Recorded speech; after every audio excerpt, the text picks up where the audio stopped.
കരൾ രോഗം ഒരു നിശബ്ദ കൊലയാളിയാണ്. അവൻ ഒരു പ്രശ്നവും ഉണ്ടാക്കാതെ ഇങ്ങനെ നിൽക്കും. ആൾക്ക് ഇച്ചിരി വണ്ണമൊക്കെ ഉണ്ടാകും, അനുബന്ധമായിട്ട് സ്വല്പം ഡയബറ്റീസും ഹൈപ്പർ ടെൻഷനും കൊളസ്ട്രോളും ഒക്കെ ഉണ്ടാകും. പക്ഷേ ഈ കരളിന് പ്രശ്നമുണ്ട് എന്നുള്ളത് അവരറിയാതെ പോകും. പെട്ടെന്നൊരു പ്രഭാതത്തിൽ അവർ ചോര ഛർദ്ദിക്കുകയോ അല്ലെങ്കിൽ വയറ്റിൽ നിന്ന് രക്തം പോവുകയോ ഒക്കെ ചെന്ന് നോക്കുമ്പോഴേക്കുമായിരിക്കും, ടെസ്റ്റ് ചെയ്യുമ്പോഴായിരിക്കും നമ്മൾ അറിയുക കരളിൻ്റെ ഒരു 90% പണി മുടക്കിയാണ്. അത് ഒരു തുള്ളി മദ്യം പോലും കഴിക്കാത്ത ആൾക്കാരിൽ പോലും ഈ പ്രശ്നം ഇന്ന് കണ്ടുവരുന്നുണ്ട്. ഫാറ്റി ലിവർ എന്ന പ്രശ്നം ഇന്ന് വളരെ സാധാരണമാണ്. ഒരു 90% ആൾക്കാർക്കും ഗ്രേഡ് 1 ഫാറ്റി ലിവർ എങ്കിലും ഉണ്ട് എന്നുള്ളതാണ് നമുക്ക് റേഡിയോളജിസ്റ്റിൻ്റെ അടുത്ത് നിന്നൊക്കെ സംസാരിക്കുമ്പോഴേക്കും മനസ്സിലാവുന്നത്. എനിക്കും ഫാറ്റി ലിവർ ഉണ്ടായിരുന്നു, പക്ഷെ നമ്മളത് കംപ്ലീറ്റ് ആയിട്ട് റിവേഴ്സ് ചെയ്യാനായിട്ട് പറ്റി. അപ്പോൾ അങ്ങനെയുള്ള കുറച്ച് ടിപ്സാണ് ഞാൻ ഈ വീഡിയോയിൽ പറയാനായിട്ട് ഉദ്ദേശിക്കുന്നത്. അപ്പോൾ ഫാറ്റി ലിവർ എന്ന് പറയുമ്പോൾ നമ്മൾ കഴിക്കുന്ന ഭക്ഷണത്തിൽ കൂടുതലായിട്ടുണ്ടാകുന്ന ഫാറ്റ്, ഷുഗർ, ഇതിലേറ്റവും പ്രധാനം ഫാറ്റിനേക്കാൾ കൂടുതൽ ഷുഗറാണ് എന്നുള്ളത് പ്രത്യേകം മനസ്സിലാക്കുക. അതായത് നമ്മൾ അകത്തോട്ട് കഴിക്കുന്ന പഞ്ചസാര, മധുരമുള്ള എന്തും, അതായത് ശർക്കര, കരിപ്പട്ടി പോലുള്ള സാധനങ്ങളെല്ലാം അത് ഒരേ രീതിയിലാണ് മെറ്റബോളൈസ് ചെയ്യപ്പെടുന്നത്. ഇനി ചില തരത്തിലുള്ള ഫ്രൂട്ട്സ് പോലും ഒത്തിരി മധുരമുള്ള, അതായത് മാങ്ങാപ്പഴം, ഭയങ്കര മധുരമുള്ള, ഫ്രക്ടോസ് കണ്ടൻറ്റ് വളരെയധികം കൂടുതലുള്ള പഴങ്ങൾ പോലും കരളിന് പ്രശ്നം ഉണ്ടാക്കാം. അത് ഗ്ലൂക്കോസ് പോലെ തന്നെ അപകടകാരിയാണ്. അതുപോലെ ചെറുപഴമാണെങ്കിലും ഒരു ഡയബറ്റിക് ആയിട്ടുള്ള രോഗി 100 ഗ്രാമിൽ കൂടുതൽ ചെറുപഴം ഉള്ളിലോട്ട് കഴിക്കാതിരിക്കുന്നത് തന്നെയാണ് ഏറ്റവും നല്ലത്. 100 ഗ്രാമാണ് അവർക്ക് പറഞ്ഞിരിക്കുന്ന കോട്ട, അതിൽ കൂടുതൽ കഴിക്കാൻ പാടില്ല. മദ്യം ഒരു തുള്ളി പോലും കഴിക്കാതിരിക്കുക എന്നുള്ളതാണ് ഏറ്റവും നല്ലത്. കാരണം ഈ മദ്യപിക്കാത്ത ആൾക്കാരിൽ പോലും ഫാറ്റി ലിവർ ഉണ്ടാകുമ്പോൾ ചെറിയ രീതിയിലെങ്കിലും മദ്യപിക്കുകയും കൂടെ ചെയ്തെന്നാൽ നമ്മുടെ ലിവർ വളരെ പെട്ടെന്ന് പണിമുടക്കും. ബിഞ്ച് ഡ്രിങ്കിങ് എന്നൊരു ടേം ഉണ്ട്. ഈ പച്ച മലയാളത്തിൽ പറഞ്ഞാൽ നിപ്പനടി എന്ന് പറഞ്ഞാൽ, അത് നമ്മൾ ഒറ്റ നിപ്പിൽ ചിലപ്പം ഒരു കുപ്പിയൊക്കെ തീർത്തിട്ട് പോകുന്നവരുണ്ട്. അപ്പോൾ അത്രയും കുടിച്ച് കഴിയുമ്പോഴത്തേക്ക് അവർക്ക് ചിലപ്പോൾ കുറേ നാളുകളത്തേക്ക് കുടിക്കാതിരിക്കാൻ പറ്റിയേക്കും. കുടിച്ച് തുടങ്ങിയോ അവർ ഫുൾ പൂസാകാതെ കൂടി നിർത്തത്തില്ല. അപ്പോൾ അങ്ങനെയുള്ള ബിഞ്ച് ഡ്രിങ്കിങ് എന്ന് പറയുന്നത് ഒറ്റ ദിവസം തന്നെ ലിവറിന് ഭയങ്കരമായ പണിയെടുപ്പിച്ച് നശിപ്പിക്കുന്ന ഒരു പ്രക്രിയയാണ്. നമുക്കറിയാം പല സെലിബ്രിറ്റീസും അവർ എന്തെങ്കിലുമൊക്കെ കാരണം പറഞ്ഞിട്ട് കുടി നിർത്തിയിട്ട് പെട്ടെന്നൊരു ദിവസം ഒരുപാടങ്ങ് കുടിച്ച് അബോധാവസ്ഥയിലായി മരണപ്പെടുന്ന അവസ്ഥ നമ്മൾ കാണാറുണ്ട്. ഇപ്പോൾ നമ്മുടെ മലയാളത്തിൻ്റെ പ്രിയപ്പെട്ട എഴുത്തുകാരനായിട്ടുള്ള ഗിരീഷ് പുത്തഞ്ചേരി സാർ ഒരുപാട് നല്ല ഗാനങ്ങളൊക്കെ എഴുതിയിട്ടുള്ള സാറ് പോലും ഈ പറഞ്ഞ പോലെ കരൾ രോഗമായി ഉണ്ടായിരുന്നു. അപ്പം കുടി നിർത്തണമെന്ന് പറഞ്ഞിരുന്നു. കൊച്ചിൻ ഹനീഫ എന്ന നമ്മുടെ പ്രിയപ്പെട്ട നടൻ, അദ്ദേഹവും ലിവറിൻ്റെ പ്രശ്നമായിട്ട് പെട്ടെന്ന് മരണപ്പെട്ടതാണ്. കൊച്ചിൻ ഹനീഫ ഒരു തുള്ളി പോലും മദ്യം കഴിക്കാത്ത ആളാണ്, പക്ഷെ ഒത്തിരി ഭക്ഷണം കഴിച്ചതിൽ നിന്ന് ലിവർ ഡിസീസ് വന്നതാണ്. അപ്പം അദ്ദേഹത്തിൻ്റെ മരണം അറിഞ്ഞു കഴിഞ്ഞപ്പോഴത്തേക്കും അതിന് ടെൻഷൻ മറക്കാനെന്നുള്ള രീതിയിൽ ഒരുപാട് ഡ്രിങ്ക്സ് കഴിക്കുകയും പെട്ടെന്ന് രാത്രിയിൽ സ്ട്രോക്ക് ഉണ്ടാകുകയും അങ്ങനെ മരണപ്പെടുകയും ചെയ്യുകയാണ്. അപ്പോൾ ഇതെല്ലാം വളരെ ഇൻ്റർറിലേറ്റഡ് ആയിട്ടുള്ള കാര്യങ്ങളാണ്. Fatty liver, diabetes, hypertension, cholesterol, അതിനോടനുബന്ധിച്ചുണ്ടാകാവുന്ന വലിയ കോംപ്ലിക്കേഷൻസ് ആയിട്ടുള്ള കാർഡിയാക് പ്രോബ്ലംസ്, സ്ട്രോക്ക്, റെസ്പിറേറ്ററി ആയിട്ടുള്ള കോംപ്ലിക്കേഷൻസ്, ഇങ്ങനെയുള്ളവർക്കൊക്കെ പലപ്പോഴും കൂർക്കംവലി ഉണ്ടാവും. കൂർക്കംവലി ആൾക്കാരൊരു വലിയ പ്രശ്നമായിട്ട് ശ്രദ്ധിക്കാറേ ഇല്ല എന്നുള്ളതാണ്. മദ്യപിച്ച് കഴിഞ്ഞിട്ടുണ്ടെങ്കിൽ ആ പരിസരത്തൊന്നും ആർക്കും ഉറങ്ങാൻ പറ്റാത്ത പോലെ കൂർക്കംവലി ആയിരിക്കും. അപ്പോൾ അതിന് കാരണം ഈ മദ്യം നമ്മുടെ റെസ്പിറേറ്ററി മസിൽസിനെ എല്ലാം അങ്ങ് ലാക്സ് ആക്കി കളയും.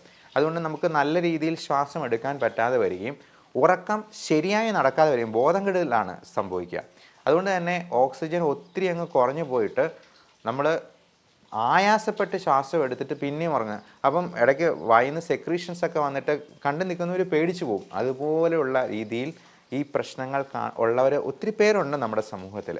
അപ്പോൾ ഈ സ്ലീപ്പ് ആപ്നിയ എന്ന് പറയുന്നത് വളരെ പ്രശ്നങ്ങൾ ഉണ്ടാക്കാവുന്ന, ഉറക്കത്തിൽ തന്നെ ഹാർട്ട് അറ്റാക്കും സ്ട്രോക്കും ഉണ്ടാക്കാവുന്ന ഒരു പ്രശ്നമാണ് എന്നുള്ളത് മനസ്സിലാക്കുക. അപ്പോൾ മദ്യം ഇത്തരത്തിലെല്ലാം നമ്മുടെ എല്ലാ അവയവങ്ങളെയും പ്രത്യക്ഷത്തിൽ ഡയറക്റ്റ്ലി ഓർ ഇൻഡയറക്റ്റ്ലി അത് ബാധിക്കാനിടയുണ്ട് എന്നുള്ളത് മനസ്സിലാക്കുക.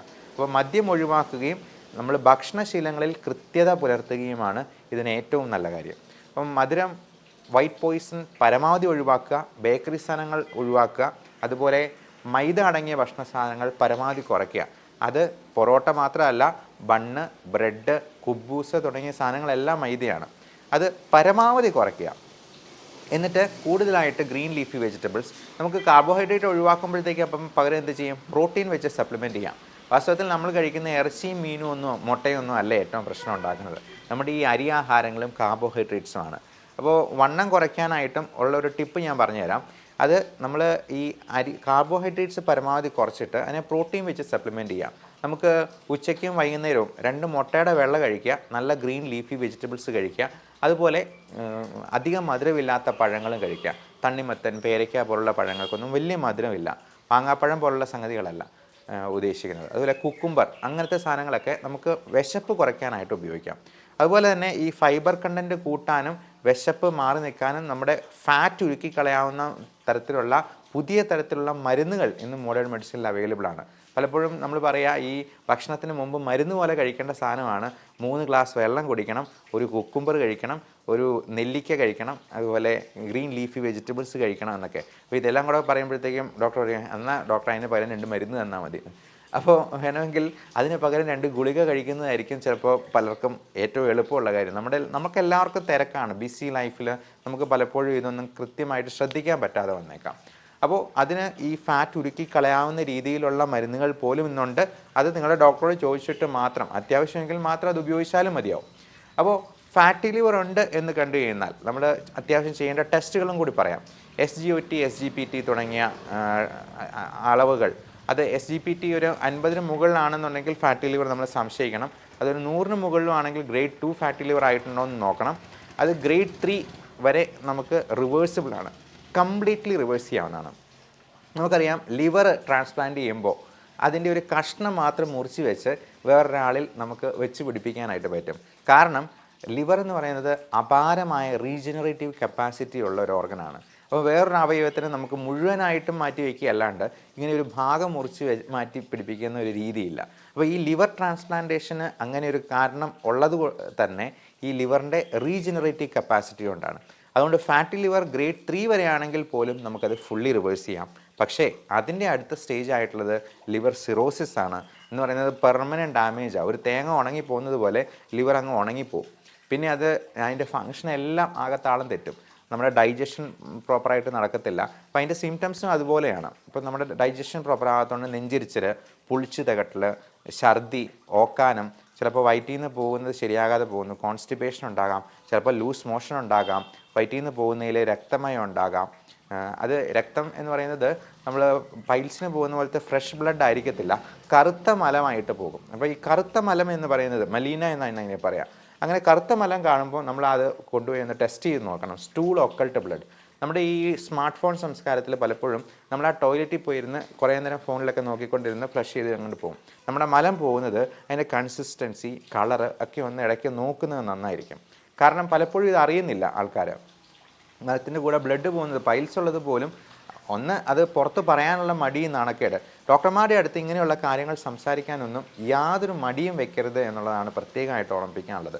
ഇങ്ങനെ എന്തെങ്കിലും ഉണ്ടെങ്കിൽ നിങ്ങൾക്ക് ഒരു സുഹൃത്തിനോടെന്ന പോലെ, അല്ലെങ്കിൽ ഒരു സഹോദരനോട്, ഒരു പെങ്ങളോടോ എന്ന പോലെ സംസാരിക്കാൻ പറ്റുന്ന ഒരു ഡോക്ടറെ നിങ്ങൾ തന്നെ കണ്ടെത്തിക്കൊള്ളുക. എന്നിട്ട് ഡോക്ടറുമായിട്ട് ഇടയ്ക്കാണെങ്കിലും ഒന്ന് സംസാരിക്കാനായിട്ടും ഒരു കോണ്ടാക്റ്റ് പുലർത്താനായിട്ടും ശ്രദ്ധിക്കുക. നമ്മുടെ അസുഖ കാര്യങ്ങളെക്കുറിച്ച് നമുക്ക് വ്യക്തമായൊരു ബോധ്യം ഉണ്ടാവണം. അതൊരു രജിസ്റ്റേർഡ് മെഡിക്കൽ പ്രാക്ടീഷണർ തന്നെയാവുക. അത് ആയുർവേദോ അലോപ്പതിയോ ഏതാകുന്നതിനും കുഴപ്പമില്ല. പക്ഷേ നമുക്ക് നമ്മുടെ നാട്ടിലെ നിയമങ്ങൾ എന്ന് പറയുന്നത് ഈ ക്വാക്സ്, നാട്ടുവൈദ്യന്മാരെന്ന് പറയുന്നത് അവർക്ക് നമ്മുടെ അത്രയും പോലും വിദ്യാഭ്യാസം ഉണ്ടാവില്ല. അങ്ങനെയുള്ള കാര്യങ്ങളിലേക്ക് തിരിയാതിരിക്കുക എന്ന് മാത്രമാണ്. പലപ്പോഴും ഈ ബിലിറൂബിൻ കൂടി മഞ്ഞപ്പിത്തം ഉണ്ടായി അതിന് ഒറ്റമൂലി എന്ന് പറഞ്ഞ് പലരും പോകാറുണ്ട്. വാസ്തവത്തിൽ ഈ ബിലിറൂബിൻ കൂടുക, ജോണ്ടിസ് ഉണ്ടാവുക എന്ന് പറയുന്നത് ഒരു അസുഖ ലക്ഷണം മാത്രമാണ്. അത് ഒരുപാട് കാരണങ്ങൾ കൊണ്ടുണ്ടാകാം. അതായത് പ്രീ ഹെപ്പാറ്റിക് ജോണ്ടിസ് ഉണ്ട്, ഒബ്സ്ട്രക്റ്റീവ് ജോണ്ടിസ് ഉണ്ട്, പലപ്പോഴും ഈ കല്ലുകൾ വന്ന് ഒബ്സ്ട്രക്റ്റ് ചെയ്യുന്നത് കൊണ്ടുണ്ടാകുന്നത് സർജിക്കൽ ജോണ്ടിസ് ഉണ്ട്. അപ്പോൾ ഇതെന്താണ് എന്ന് കണ്ടെത്തി അതിനെ കറക്റ്റായിട്ട് ട്രീറ്റ് ചെയ്യുന്നാലേ ഇത് പൂർണ്ണമായിട്ടും ഭേദമാകത്തുള്ളൂ. അല്ലാതെ മഞ്ഞപ്പിത്തം ഉണ്ടായി, മഞ്ഞപ്പിത്തത്തിന് ഒറ്റമൂലി എന്ന് പറയുന്ന സംഗതി തന്നെ അശാസ്ത്രീയമാണ്. അങ്ങനെയുള്ള രീതികളിലേക്ക് പോകാതിരിക്കാനാണ് പ്രത്യേകമായിട്ട് ഓർമ്മിപ്പിക്കാനുള്ളത്. ഇനി ഫാറ്റി ലിവർ ഉള്ളവർക്ക് നമ്മൾ കൊടുക്കേണ്ട ചില സപ്ലിമെൻറ്റ്സ് ഉണ്ട്. അതായത് നമ്മൾ മെയിനായിട്ടും പറയുക vitamin D3, vitamin E, omega 3 fatty acid, ഇത് 3 നമ്മൾ സപ്ലിമെൻറ്റ് ചെയ്യേണ്ടതായിട്ട് വരും. D3 ഇന്ന് പലർക്കും ഡെഫിഷ്യൻ്റ് ആണ്. നമ്മൾ വെയിൽ കൊള്ളുന്ന കുറവായതുകൊണ്ട്, അല്ലെങ്കിൽ തന്നെ പുരുഷന്മാർക്കാണെങ്കിൽ ഷർട്ട് ഇടാതെ അരമണിക്കൂർ വെയിൽ കൊള്ളാനായിട്ടാണ് പറയുക. പക്ഷേ അത് പലപ്പോഴും നമുക്ക് സാധ്യമാകത്തില്ല. അപ്പോൾ D3 ഒന്ന് ചെക്ക് ചെയ്യുമ്പോൾ തന്നെ 1000 രൂപയോളം ചിലവ് വരും. 100 രൂപയ്ക്ക് അതിൻ്റെ സപ്ലിമെൻ്റ് ഒരു മാസത്തേക്ക് എടുക്കാം. അത് മിക്കവരിലും അത് ഡെഫിഷ്യൻ്റ് ആണ്. അതിൻ്റെ ടോക്സിസിറ്റി വളരെ വളരെ അപൂർവമായിട്ടേ കാണാറുള്ളൂ എന്നുള്ളത് കൊണ്ട് തന്നെ D3 എല്ലാവർക്കും സപ്ലിമെൻറ്റ് ചെയ്യാവുന്ന ഒന്നാണ്.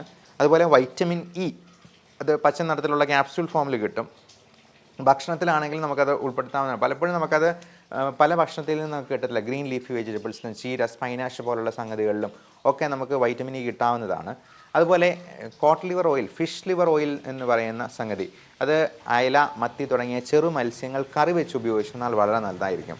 തുണ്ടമീനൊന്നും നമുക്ക് വേണ്ട. തുണ്ടമീനൊക്കെ പലപ്പോഴും റെഡ് മീറ്റ് ഗണത്തിൽപ്പെടുന്നതാണ്. അത് ഫാറ്റി ലിവറിന് കൂടുതൽ ഉണ്ടാക്കാൻ പ്രശ്നമുള്ള സംഗതികളാണ്. ഈ തുണ്ടമീനാണെങ്കിലും പോർക്ക്, മട്ടൺ, ബീഫ് തുടങ്ങിയിട്ടുള്ള ബാക്കിയുള്ള ഇറച്ചികളാണെങ്കിലും ഒക്കെ.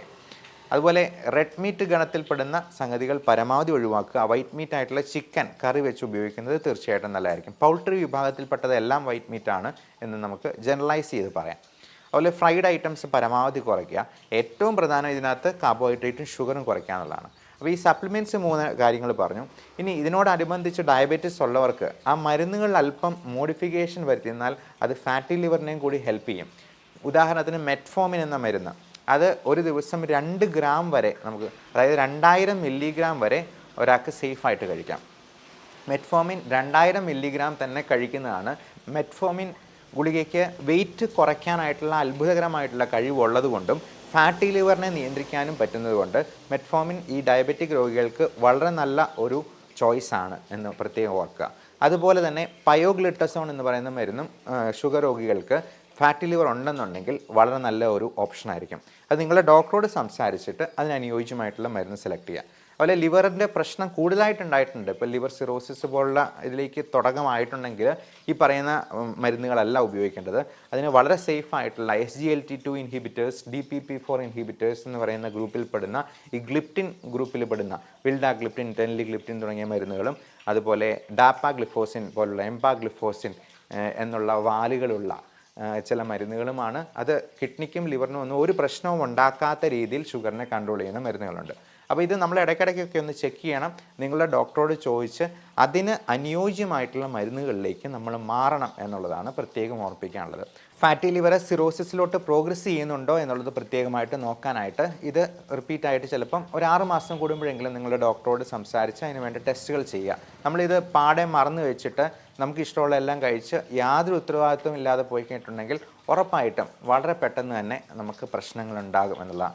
ഇത് ശരീരം മുഴുവൻ നീർക്കെട്ടുണ്ടായി, വയറ്റിൽ അസൈറ്റിസ് എന്ന് പറയുന്ന നീർക്കെട്ടുണ്ടായി, അത് കുത്തിയെടുത്ത് പലപ്പോഴായിട്ട് നമ്മുടെ സോഡിയം പൊട്ടാസ്യത്തിൻ്റെ അളവൊക്കെ കുറഞ്ഞു പോയി നമ്മുടെ ലങ്സിൽ പോലും നീർക്കെട്ടുണ്ടാക്കി, അവിടെ പ്ലൂറൽ എഫ്യൂഷൻ എന്ന് പറയുന്ന സംഗതി ഉണ്ടാക്കി അവിടെ നിന്ന് ട്യൂബ് ഇട്ട് വെള്ളം എടുത്ത് കളയേണ്ട അവസ്ഥ ഉണ്ടാവുക.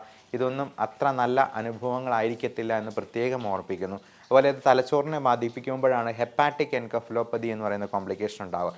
അമോണിയയുടെ അളവ് കൂടുമ്പോഴത്തേക്കും. അപ്പോൾ അങ്ങനെ കൂടാതിരിക്കാനുള്ള മരുന്നുകളും ഉണ്ട്. ലാക്ടുലോസ് പോലുള്ള സിറപ്പുകൾ, അത് കോൺസ്റ്റിപ്പേഷൻ റിലീവ് ചെയ്യാനും കൂടെ ഹെൽപ്പ് ചെയ്യുന്നതാണ്. നമ്മുടെ ടോക്സിസിറ്റിയൊക്കെ പരമാവധി കുറയ്ക്കാൻ പറ്റുന്ന വളരെ നല്ല മരുന്നുകൾ നമുക്ക് മോഡേൺ മെഡിസിനിൽ അവൈലബിൾ ആണ്. ഇപ്പോൾ ആയുർവേദത്തിലാണെങ്കിലും ഹോമിയോയിലാണെങ്കിലും അത് അവരുടേതായിട്ടുള്ള മരുന്നുകളുണ്ടാവും.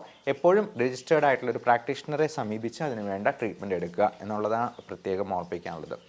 അതേപോലെ തന്നെ ലിവറിന് ഒത്തിരി പ്രശ്നങ്ങളുള്ളപ്പോൾ അതിനെ റെജുവിനേറ്റ് ചെയ്യാനായിട്ടുള്ള UDC പോലുള്ള സോഡിയോക്സിക്കോളിക് ആസിഡ്, സിലിമാരിൻ തുടങ്ങിയ മരുന്നുകളും ഉണ്ട്. ഇതൊന്നും ഓവർ ദ കൗണ്ടർ മെഡിസിൻ അല്ല. ഒരു ഡോക്ടറുടെ പ്രിസ്ക്രിപ്ഷനോട് കൂടി കൃത്യമായിട്ടുള്ള ഫോളോ അപ്പോട് കൂടി ഈ മരുന്നുകൾ ഉപയോഗിക്കാനായിട്ടും നിങ്ങളുടെ ലിവറിൻ്റെ ആരോഗ്യം സംരക്ഷിച്ച് നിർത്താനായിട്ടും പ്രത്യേകം